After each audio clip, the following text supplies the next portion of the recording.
Screen.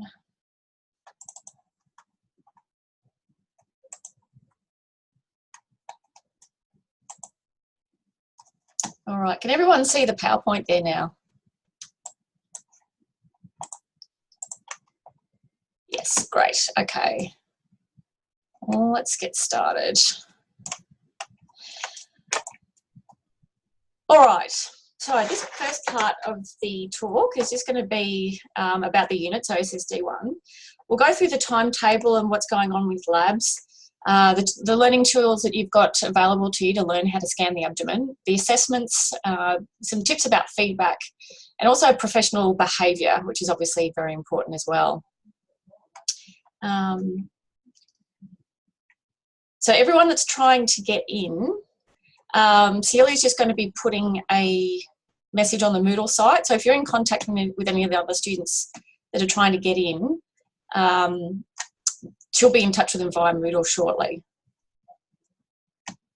Okay, so we'll start with the timetable and what's going to be going on in labs for this term. So you've probably got a fairly good understanding of this anyway, but I'll just talk you through it as well. So Tuesdays and Thursdays are the focused teaching labs. So this would be the same as your Tuesday session last year in thyroid, when you had 1 tutor and 4 students. So this is your time to have some intensive tutoring, and this is your time to really get the most out of your tutors as well. So if you have any questions, don't leave these labs with any questions unanswered. So what will happen here is that there will be 1 student scanning, there'll be 1 student as a patient, a student as a scribe, and a student giving feedback as well. So while you're scanning, you'll have about 17 or 18 minutes, depending on the changeover time. That tutor in your bay with you will be watching you very carefully and picking you up as you go along, as you're making the mistakes. So, and then that feedback should be then written down by the scribe, so that next time you come into labs, you're not repeating the same mistakes. So really take good advantage of that time. It's really valuable, and certainly when you get into clinical placement, clinical sonographers don't have that type of time to spend with you one-on-one. So this is a really important time for you to get as much out of your tutors as you can. So as I said, you're going to have your lab manual and your formative feedback. Don't forget that, and don't forget to have your attendance signed as well. So missing out on your attendance forms and that type of thing does result in a lip, because we really need you to be on top of your paperwork and that type of thing. Tuesdays and Thursdays are compulsory. So if you can't make it to that session, or if you're going to be running late, you need to be getting in contact with your local staff as well as myself. So if you're sitting on a train and it's been going nowhere for the last hour, shoot me through an email, j.wardle@ccu.edu.au, and also contact your local staff. So you should have a permanent staff member in those labs. So get in contact with the permanent staff that are in those labs on that day, and they should provide those contact details in your first labs tomorrow. So on Wednesday, this is a supervised practice. So you're going to have 1 tutor in the whole lab. So this is a time when you can practice the things that are specifically for you to practice. So if you're having a particular problem with elongating the aorta, for example, you could spend an extra amount of time just practicing that particular manoeuvre. And if you run into any problems during these labs, just get the attention of the tutor, and they'll come around and give you some help there as well. So this is Jane, supervised practice. Yes. Sorry to butt in, but are you actually recording it? Because it's still giving me an option to record. Oh, I did. If you're not recording it, you might have, but it didn't come up for me, and it still says that I can press record. I've got pause and stop recording, so I'm guessing. Oh, good. I don't have a start recording option, so yeah, hopefully that's okay. That's fine. Okay, thanks, Celia. Yeah, so Wednesdays, not quite having someone looking over your shoulder, but certainly help is available. And again, take advantage of that and take that feedback from those tutors. So Mondays and Fridays, unmanned practice. So that's where you're coming in at the time allocated on your Google Docs and spending your time just practicing for yourself, obviously with a patient as well. So while my advice for the Monday and Friday sessions is to be looking over the formative feedback forms for that week. So have a look at what your tutor told you on the Tuesdays and Thursdays labs and make sure that you're not repeating those mistakes. If you're making mistakes in Tuesdays and Thursdays, Mondays and Fridays is that time to come back in and do it properly and practice it a couple of times so you embed that knowledge and you are successful. So these labs all revolve around the deliberate practice model, and I've only put it up today, but there is a link on the interesting stuff tab of the Moodle site about deliberate practice and what we're trying to achieve with these labs. So it's all about practicing the correct thing and not practicing the mistakes. And with all these labs that you've got available this term, you should be able to do that. So some of the other learning tools you've got this term is the you've got the unit overview, so that document's on the Moodle site as well. You've got a weekly study plan, and you should also be doing your own revision. Anatomy and pathology is absolutely critical in sonography. You're going to be revising your anatomy and pathology for the rest of your working career, even once you graduate. So most sonographers will refer to anatomy book from time to time. So yeah, keep revising. And pathology, you just, even though we're concentrating on how to scan during this unit, we're always going to be bringing it back to why we're doing this, and it's always to find pathology and find out what's going wrong with your patient. So there's going to be lectures and PowerPoints, just the usual stuff, and the lab scanning videos. So the videos, you would have seen Celia scan an aorta this week. As we say, they are a guide only. If you want to know exactly what you're required for your scanning skills test, that's always the protocol and the ARC tool. So this year what we're going to be doing for these videos is critiquing the videos. So every Friday on the forum, I'm going, after you've had a chance to actually scan the anatomy for yourself and how to go for yourself, I'm going to put up a post, and what I want you to do is critique the videos, the video guides on how to scan the anatomy. So you might find that they're doing something wrong, or maybe that there's a step that they've missed that's actually in the protocol, and that's the type of thing that we want to find in that particular exercise. It's not compulsory, but it's a great exercise, and I'd love for you to contribute into that. There's unpacking the anatomy videos. You would have seen that in week 1, and again, that helps your revision as well for your anatomy. Anatomy is key. Of course, your lab groups. There's a lot to be learned out of your lab groups, not just from your tutors, but from your peers as well. Your peers are going to be providing feedback as well. They should be, and that's a great way to learn. Okay, so the assessments.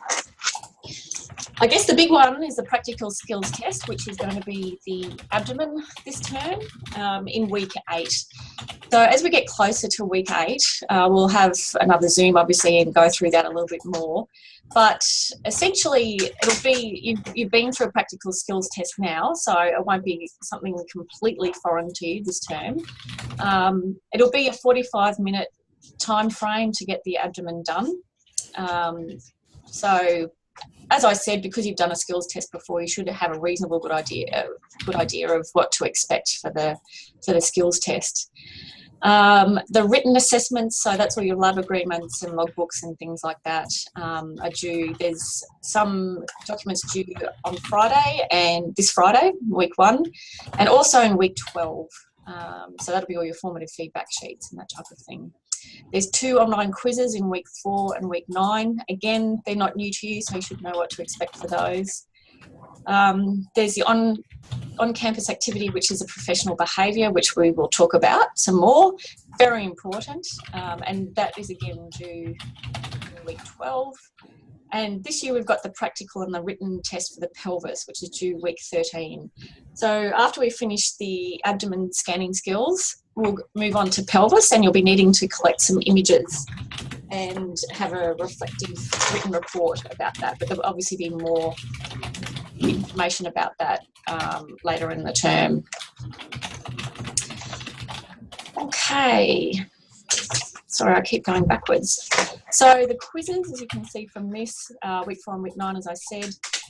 Week 4 will be covering the aorta, IVC, renals, scanning planes and patient positioning. Quiz 2, week 9, sorry, will be liver, portohepatis, biliary system, ergonomics. Ergonomics have got actually examined this year because we don't want you to break down early in your careers. Spleen, confidentiality and consent. And again, closer to the time, we'll go through those a little bit more and give you some practice. Right, so feedback. You probably, if you haven't heard this from me before, you're certainly going to hear it a lot. Feedback is a gift. Feedback is going to be how you learn.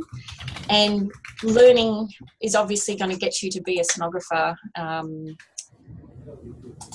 Well, the only way to get to be a sonographer really is by learning all this stuff. So feedback can come from a few different sources, obviously from your tutors, from your fellow students, and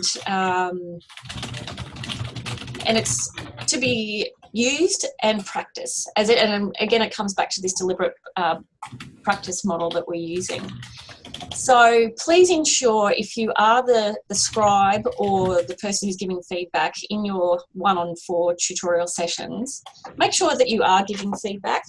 The tutors are obviously going to give a lot of feedback, but if there's something that you see that you think that they can learn from, don't be shy, do let them know. And make sure as the scribe you are writing that down. We don't want to see any empty feedback forms.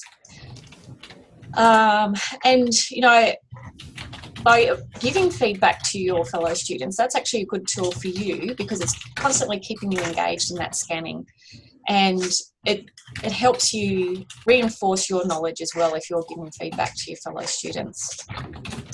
So you can do the feedback because you're getting the 2 rotations through in each lab, so you can give the feedback mainly in that first rotation and then use the second rotation to practice that. But there should be some feedback coming in that second rotation as well, although most of it will come through on that first rotation. And make sure, as I said before, that you don't leave the labs wondering about anything. If you have any questions, and if it's not your turn to scan, you can just, at the end when you're signing off your paperwork, you can ask your tutors then. So just remember that feedback is getting you to where you want to be. So appreciate it and think of it as a gift. And I certainly think of it as a gift, and if you've got any feedback from me, I'm always happy to get that as well. So yeah, someone does have actually I think it's, sorry. I think Celia was typing. No. No? Because there's someone typing. Can anyone hear that? Mute it now. Okay. Good? All right. Okay, so let's move on to professional behaviour. Right, so the professional behaviour is its whole assessment, this unit, or it always has been. So it's very important to be professional, both to your fellow students, to the staff that are there to teach you, and in labs as a whole. So sonography is far more than just scanning. It's also about being a medical professional, and that's what we're preparing you for in these labs. So, if there is any incidents where we're worried that you're not being professional to other students or the staff, we will pull you up and enforce the LIPS, so the lapse in professionalism, which you would have known about for the thyroid scanning skills as well. So up to 3 LIPS can be graded as a fail. You can accumulate up to 3 LIPS, and then after that it can actually go and you will fail the unit. But if there's any really unsafe behaviour that we notice, that can also be an instant fail as well, depending on the circumstances. I don't think we've done that before, and hopefully we never will, but unsafe behaviour is just something that we can't tolerate, because in the clinical world it's a very serious occurrence, and people's diagnoses and lives really are on the line. So we are very strict about that. Lips can also be allocated for being late and that type of thing and not in uniform. And if you do get a lip, like getting one is not the end of the world, but just make sure that, you know, you're constantly treating everyone with respect, and it really should come fairly naturally to people. If you're treating your fellow students and your staff with respect, you shouldn't have any problems. And there might just be a few lips for running late and that type of thing, which is the more minor things. But, you know, we've got to start teaching you how to be a medical professional right from the get-go, and that starts now. So this is the why. It's always about my why. Sonography is far more than scanning. It is dealing with patients in a respectful and empathetic way. It's dealing with your co-workers, so other sonographers, in a professional way. It's dealing with the team in a professional way. So it may seem as though, you know, we're going really back to basics, but really it's so important, because we've seen students go out to the clinical placements and get themselves into some trouble because they're not acting in that professional way. And we just don't want to see that. If we give you the clues about what it's like to be a sonographer in the real world in the labs, that's actually, it's a really good start for you to know what to expect in the clinical world. And I was a clinical academic for 3 years, and this is my first full term as a lecturer. So I have a great understanding about what industry wants from their students and what they want from sonographers. I've spoken to sites all around Australia and New Zealand as well, and there are absolutely common themes that come through about what they want. And also there's research on medical professionals, so doctors, and doctors get sued more often if they have a bad bedside manner than if they have a good bedside manner. And that's something I think that can absolutely reflect on sonographers as well. So if you treat your patients really well, you've got less chance of being sued. And although, you know, no one really wants to think about the legal side of this profession, it is a reality, and it's something to keep in mind. The other thing that is also evidence-based is a lot of this research comes from doctors. It hasn't been done in the sonography world yet, but it's definitely a reflection of any medical professional. Doctors that have come up for unethical behaviour have generally had some sort of behavioural problems while they were studying as well. So although it may seem as though we're coming down really strictly on the behaviour within labs, we're actually saving you from trouble later on. So again, it's like a feedback, and we're giving you this gift of, you know, keeping you out of trouble. We're here for your best interests, and that's all we're here for. We don't want to be getting people in trouble, but we also don't want you to be getting in trouble in clinical placement. So we're saving you that trouble later on if we can nip it in the bud in labs. So what does the industry want? Well, you might think that the industry want HD students, or students that can get the best sonography ultrasound pictures, but there are three things that come through time and time again for me, and it may not be what you expect. Industry wants amiable students. They want students that are friendly and receptive, but without going too far. There is a bit of a line in the sand. You can't be over the top and gregarious. As a student, you've sort of got to, you're almost, you know, putting your toe into the water just to see, you know, what this site is like and that type of thing. So, but, you know, also being able to adapt to the environment that they're in. So our labs actually do simulate that, because every week you'll be getting a different tutor. And tutors, they're all different. I mean, they've all learned in different ways, and they all teach in slightly different ways. We insist that they stick to our protocols while they're in labs, but, you know, they're not robots either. So they'll have some different advice for you, and I'll have different stories for you as well. So each different lab you go into will be a slightly different personality, because you've got a different personality as a tutor every single time. So even, you know, meeting the new tutors every week is a lesson in itself, because, you know, you're getting to know the personality of the tutors, and, you know, how you can get along with them and get the most out of them. So all our tutors want to teach you, So it's a way of working out how to work best with that particular tutor. And the more you do that in labs, you know, the better you'll be in clinical placement as well, because you're going to come across a lot of different personalities in placement, that's for sure.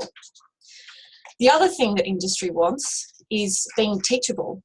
So they don't necessarily want the top of the class. They want the person who takes advice really well, takes feedback as a gift and applies that and actually gets better. So one thing that's really satisfying and something that I really enjoy working at the university, and I know that clinical supervisors are the same because I've had the conversation with many of them, is that tutors and clinical sonographers, they want to see you getting better. That's a reward for them because I think, well, I'm obviously teaching well if this student is getting better.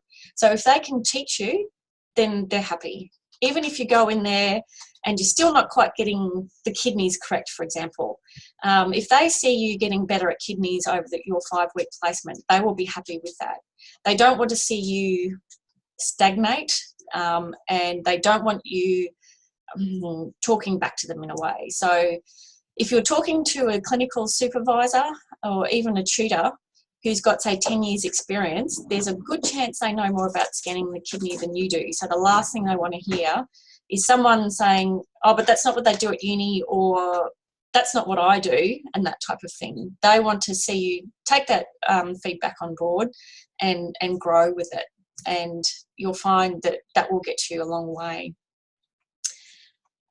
They also want team players, which probably goes back to the amiable and teachable as well. And this is just so important. I think I alluded to it on the introduction to the unit. A sonographer is a player in a multidisciplinary team. So you've got to be able to work with medical professionals, you know, across a whole business or a whole hospital, depending on what site you're at. And again, that is directly reflected in our labs. You're going to be dealing with a lot of different students, a lot of different tutors, and people do things differently. It's life. As I said, no one's a robot. So while you need to learn and get as much out of it as well, it's got to be a two-way street, because people can be learning from you, you can be learning from them, and that is the best way you're going to learn. If you go in as a bulldozer and you just want to take everything for yourself and get as much probe time with no regard for your fellow students, you're not going to do overly well. You might get through an exam, but then if you take that attitude to clinical placement, it's really not going to last.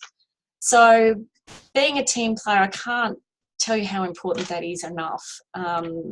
And certainly if you've had experience, whether you've come into this program from another profession or anything like that, every job needs a team player, and so you really do need to be on your best team playing skills in sonography, because you're going to be talking to people like radiologists who can be very intimidating, and talking to patients as well. It's the way you get along with people is really going to get you a long way.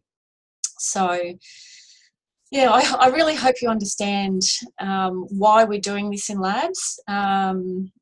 It really is to make you the best sonographer that we can possibly make you.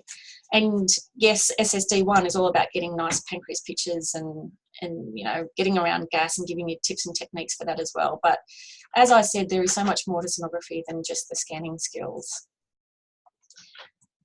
Sorry, I keep going backwards. So just a little bit of housekeeping. The best way to contact me is probably email. I do sit at my desk a fair bit, but I'm often on the phone with other people as well. So if I don't answer the phone, it's usually because I'm talking to someone else. So do send me an email.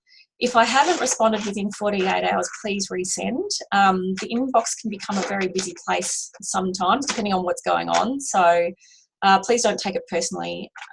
Just resend it to me and I'll get back to you. And if it's a question about a particular scanning skill or anything related to the unit, use a forum if you think your fellow students will benefit from that as well. So and also that gives me an idea about what you need or what you want to know more about, and then I can tailor perhaps some of the tutorials a little bit more about it, around that type of thing. So All right. Well, that's pretty much just the introduction for the unit. Does anyone have any questions? You can unmute if you like, or use the chat.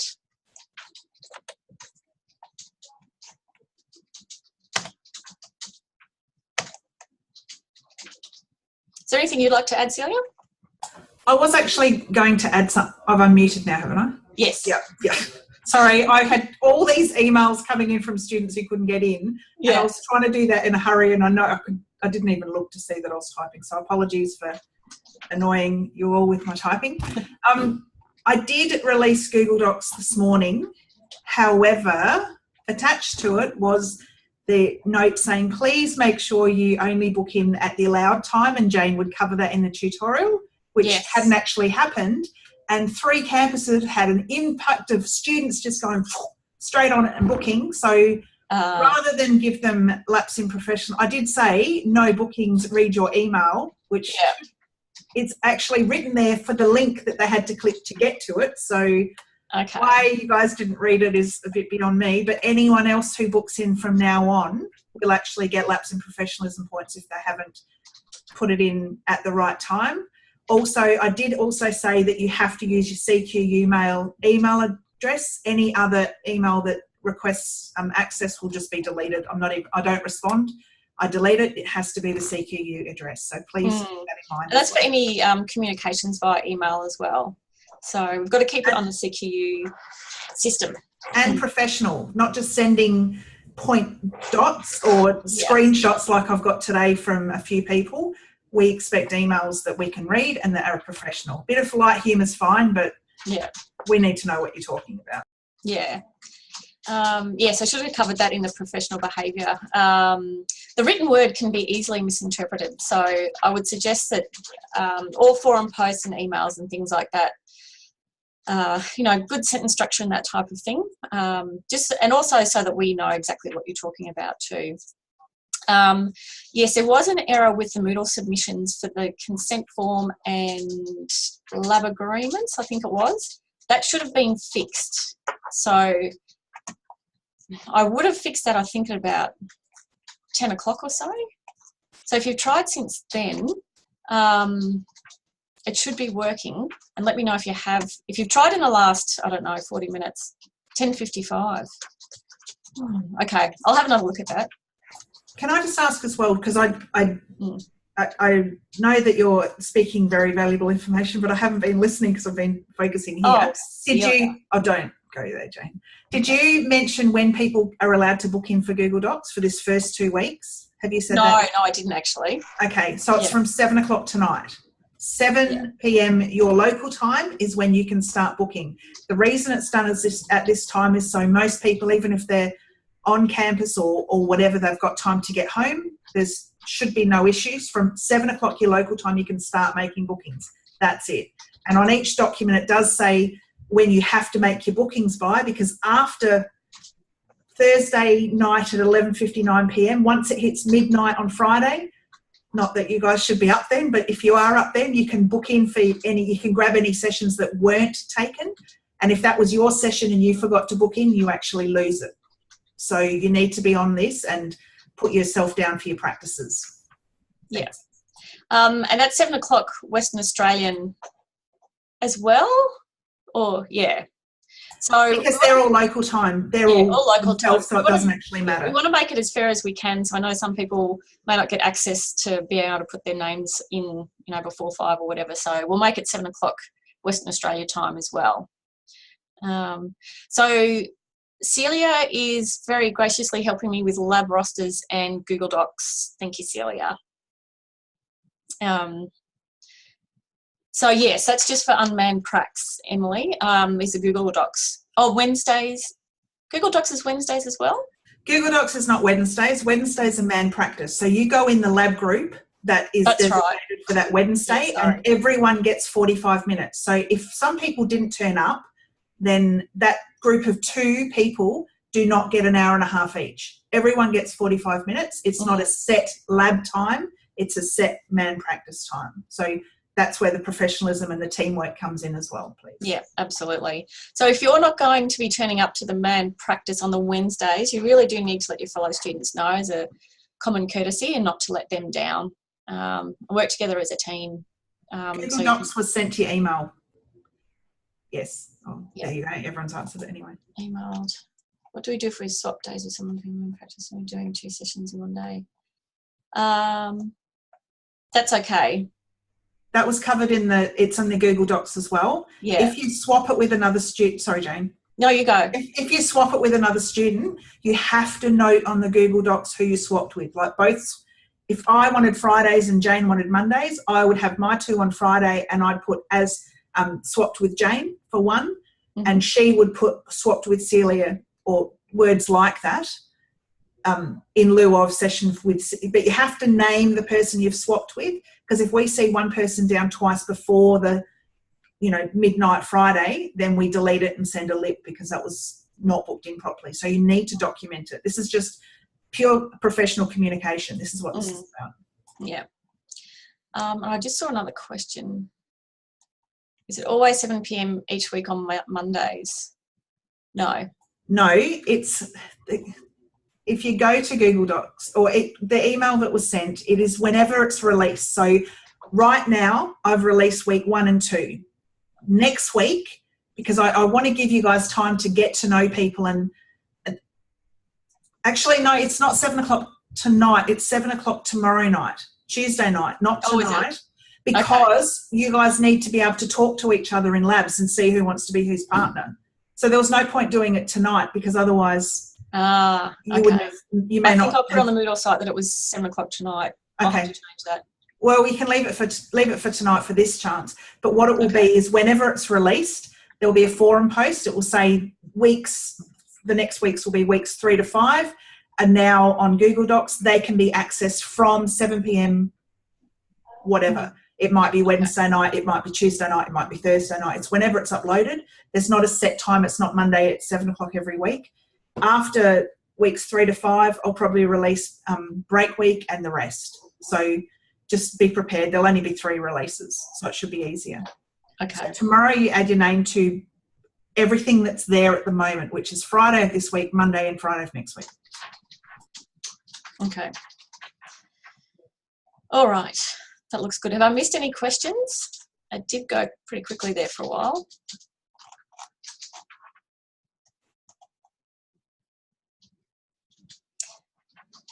So tomorrow, not tonight. Celia, I did say Monday, I think. So we'll leave this week as tonight. If you've done it, if you've said it already, yeah. Hopefully I just didn't want anyone who might be repeating and might not know people in their local campus. I didn't want them being left without a patient. That's fair enough. But the truth is, you can book yourself in straight away as a scanner and then organise your patient later. So the patient probably isn't that big a deal because you can do that later. But 7 o'clock tonight, Monday, you can book your scanning time in.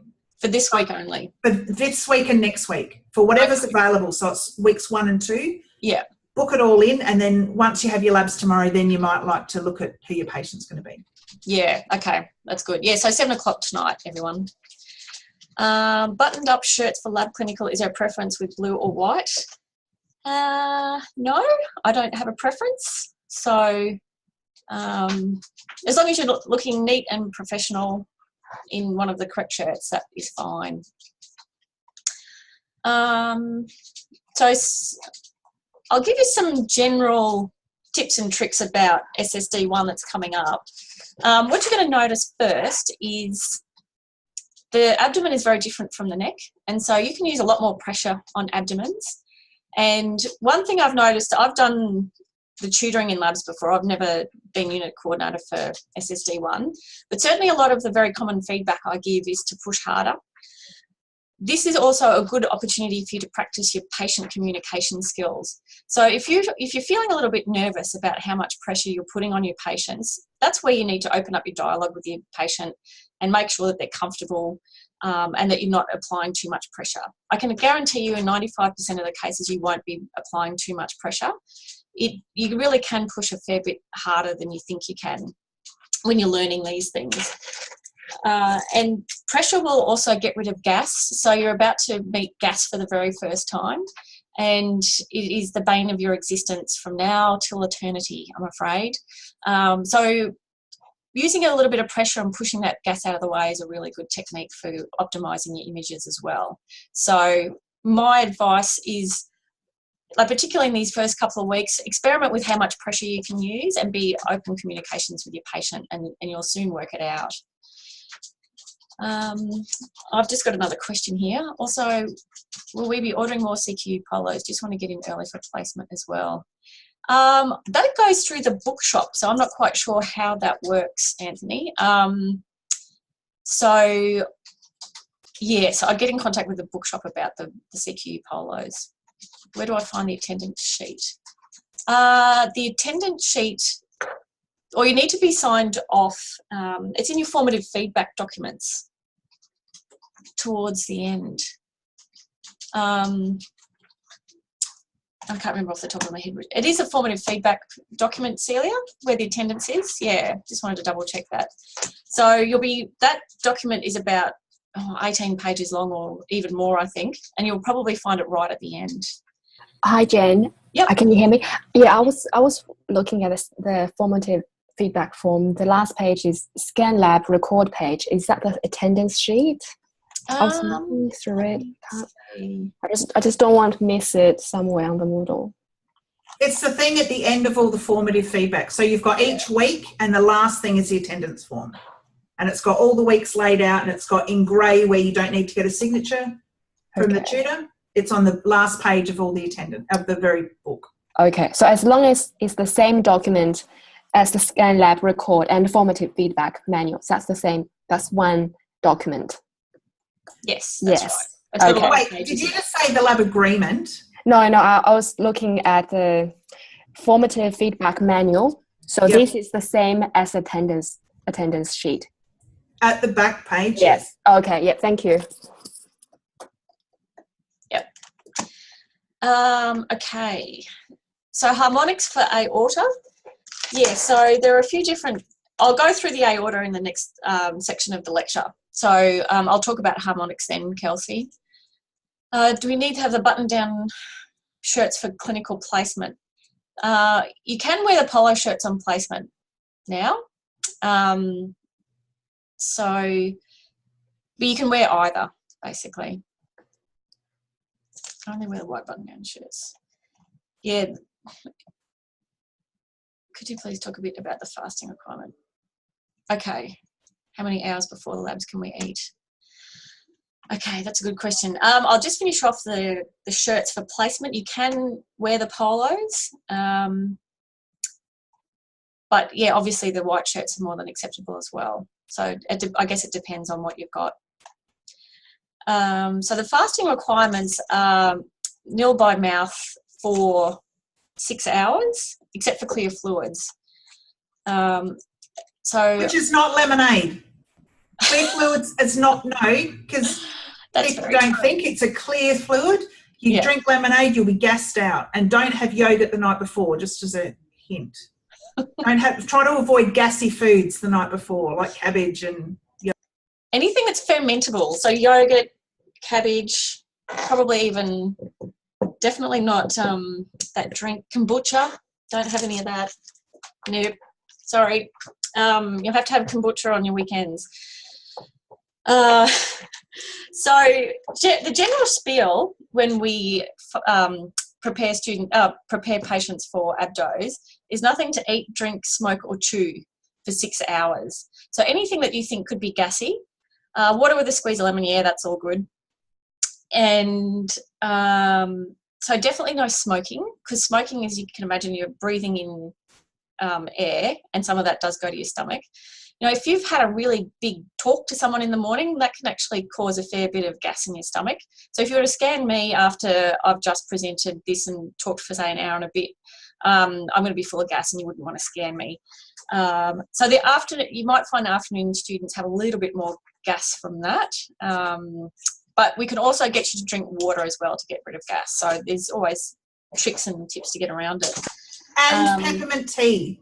What's that? Peppermint tea is used in hospitals because patients don't express their gas when they're in hospital as much, and they often get very blocked up with gas. And so nurses actually give patients peppermint tea because it breaks down the gas. So if you have that, it actually can help the night before and the day of. Peppermint tea is great. Okay. There's a tip I didn't know. So gas, so anything like Coke or lemonade, even though the lemonade, as Celia said, is a clear fluid, it's got gas in it. So water, peppermint tea, breakfast of champions for most people. So, but you can eat. I know there's a few people with a few medical conditions. So again, if you can be a team player, you might find that there's a patient in some of your lab groups that may need to be a patient and then eat straight away. So if you can be empathetic to these people and not resent them, even though you're very hungry. But yeah. And so I did talk about smoking, didn't I? And chewing gum. Chewing gum's bad. Do not chew any gum. Try and give up gum for this term if you can. Or suck lozenges. If you've got a really bad cold, you need to talk to your tutor if you need to do that. But anything you're putting in your mouth will swallow air. Yeah. Yeah, that's right. So, all right. Any other questions? Oh, dairy's actually bad. So dairy's quite a big gas producer. So if you have a coffee in the morning, you're going to need to make it black, which I know is very hard because I do love a milky coffee in the morning. If you can keep your milky coffee for after your labs, or if you're in the afternoon labs, have it fairly early in the morning, and then get onto your clear fluids or black coffees or whatever. If 12 p.m. session, no food for 6 hours prior, can we wake up early and have a light breakfast? You definitely can, Chantel.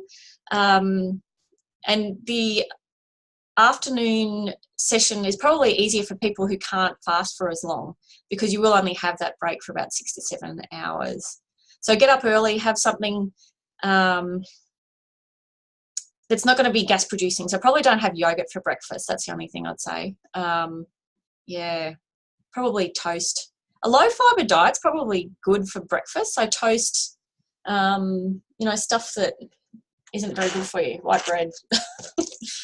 Okay. Emily Jackson, not in a labs group. Sorry, which campus are you, Emily? Brisbane. Okay. We'll check that out. See how you go. Do you get a lip if you can't attend one of the compulsory sessions and you email someone prior to the lab? Not necessarily. So Lillian's asked whether you get a lip if you can't attend one of the compulsory sessions and you email beforehand. If you can't attend for medical reasons, a medical certificate will be required for Tuesdays and Thursdays. And I guess it depends on the situation as well. So you certainly do need to let us know beforehand. If you don't have the medical certificate or whatever at the time and you submit that later, that's fine. But yeah, I guess it really depends what it's for. Yes, Can I just add as well? Yeah. If you are foreseeing that you're going to be late or you are not attending, you actually need to let Jane and your local staff know, not your fellow students, to pass on messages. The equivalent, we are treating this like a workplace. And if I was working for someone and rang up another sonographer and said, oh, can you just tell the boss that I'm not coming in? That's not really professional. So we expect you to actually notify us personally, not via the grapevine. Yeah. No social media Chinese whispers. A child being sick, if you can't find obviously anyone to care for your child, then would need a medical certificate for the child as well.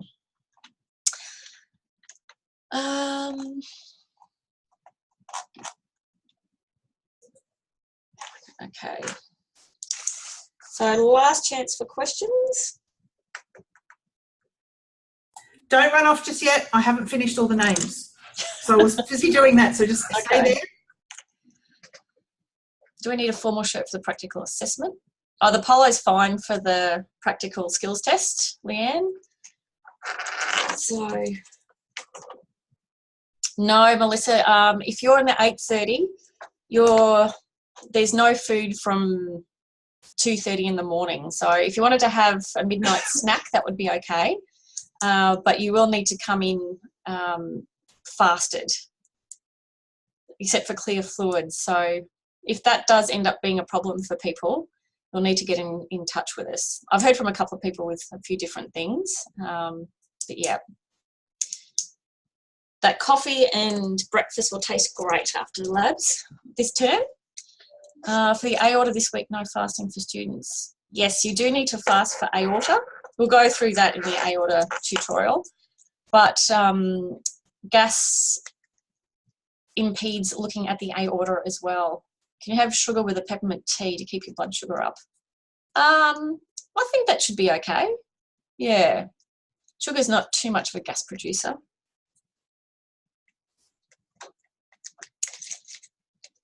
Can you think of any other good things that are not gas producing, Celia? For breakfast? Yeah. Not eggs. Don't do eggs. So low protein. It is that sort of... It's sort of low protein. Low fibre diet, isn't it? Yeah, unless you've got celiac or you yeah. have allergies to bread, then please don't do that, because that would just be... That'll be super gas. Yeah. You could have what I've done before if I've had to do it. If I've had a fruit smoothie, but with soy milk or coconut milk or something. Yeah. If gallbladder, you can't do that. Gallbladder's the only one, because anything fatty will contract the gallbladder. If you had a coconut milk and banana smoothie, that would be fine. There's no dairy in it. Yeah. Just don't whiz it up too much, otherwise you'll be swallowing a lot of air again. I've been in a situation where there was a crash in the freeway. I was worried I'd be late because I was driving a colleague on Bluetooth. Yeah.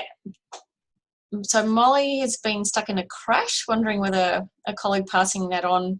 Yeah, like there are going to be situations where it can be tricky, but you know, if you've got good access and you can contact us or send us an email, then that's what we would prefer. But you know. But if you can call a colleague, can't you call your local campus? Well, I guess it depends if they've got their number, but you should be able to find numbers. You should be getting them day one. Day one, get their numbers. I give Melbourne students my mobile because I have no issue with that. Okay. But even if it's the landline, we can see when you guys ring. Yeah. So as long as you register a call that you've tried to ring in, that's all we need. But if you can ring or text someone, you can ring or text us. Yeah. It's the same as, you know, if we were paying your wage, you'd be contacting us. Yeah. Good advice. Okay. All right. Well, there's a little tip. Everyone save the phone numbers for your local campus in your phones. We'll write them up in the first labs tomorrow. Okay, Adam, here's some information on meetings. Low fat, yes. Protein. I'd be a bit concerned about the protein drinks with skim milk. But what you generally find is, and you know, again, everyone's a little bit different. Some people can have protein and some can't. So you might find as the term goes on, you'll work out whether protein's going to work for you or not. But I'd be a little bit suspicious of the protein drinks, personally. Especially because most of them do have milk, and a lot of people have milk sensitivities, whether they realise it or not. Yeah.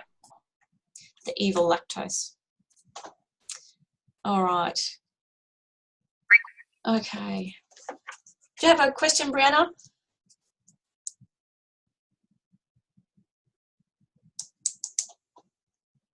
All right. Well, I might just bring this section of the tutorial to a close. If you need to go, that's fine. I'm going to stop recording this one and I'll start recording the next one as soon as that one starts again. So thanks everyone for coming, and apologies for the 100 capped limit. Have to work out how that happens and so it doesn't happen again. So yeah, so hang around if you can. We'll talk about the aorta, and I'm just going to stop this recording.